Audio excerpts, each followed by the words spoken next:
Hey, Zak and Darren here for another update.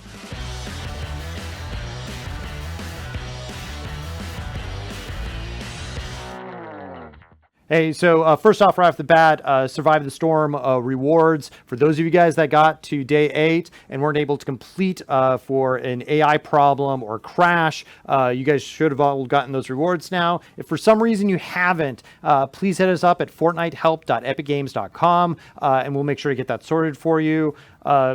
Thank you so much for for playing Survive the Storm. It was an amazing event, and so many of you came and played. We wanted to make sure that we took care of all the people that weren't able to make it through the 14-day experience. Yeah, crashes are no good for anybody. So thank you. We learned a lot for Survive the Storm. We'll be taking all that feedback into the next time we do an iteration of this type of game mode, make it better for you. And then we'll be, and then as that winds down, we're going to be booting up Horde Bash. That's our next thing. We're going to talk about that next week, and we'll look to see what you guys think of that. But till then, we're going to take some questions and see what the community has to say.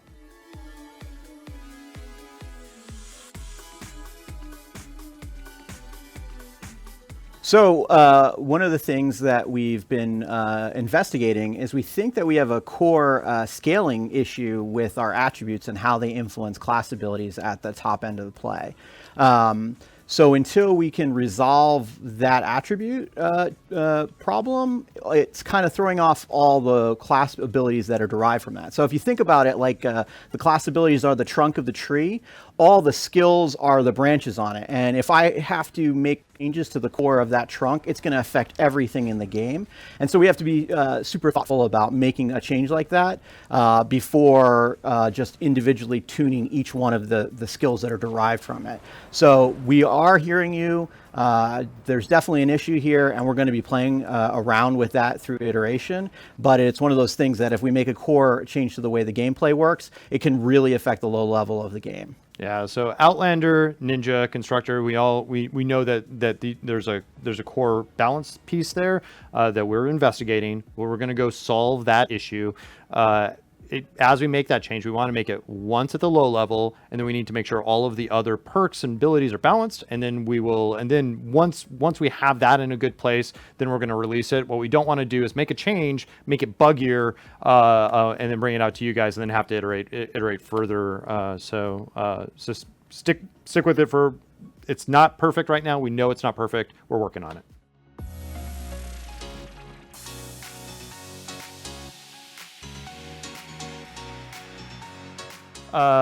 So I think there's three pieces to this puzzle that we should talk about. So the first is that what is the design intent of the evolution materials that we have in the game?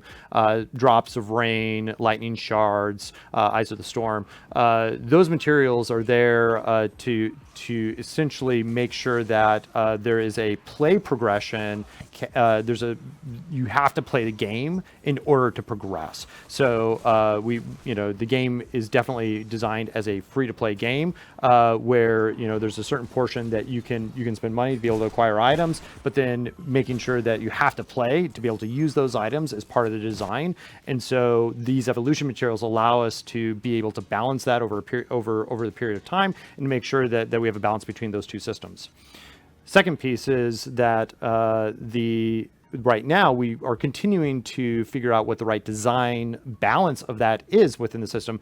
We've already made one change to the balance, the number of drops of rain that are needed, amount of evolution materials are needed to be able to transform survivors in the schematics. And so, and you saw us make that balance change in Survive the Storm, as well as when we introduced more ways to be able to acquire those ingredients. You're going to continue to see more changes of that nature as we move on. We're going to continue to use events to be able to drop those materials for players to be able to evolve their high-end content.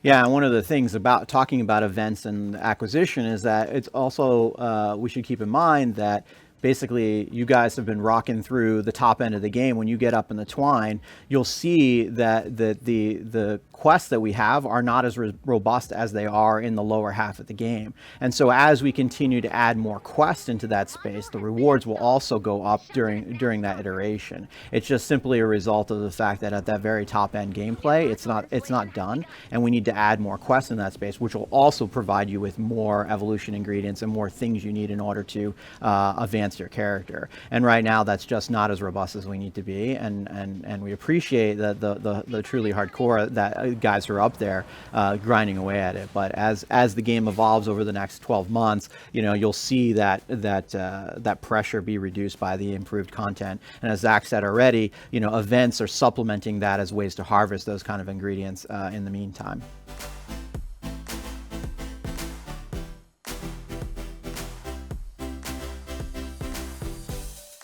I don't think you want too much. Over time, we're going to continue to add to the narrative of Fortnite at the upper end. To give a sense of scale, the upper end of Twine is actually dwarfs the stuff that we've released up to this point. So it's actually quite a huge number of hours for the players. So it's going to take some time for us to deliver.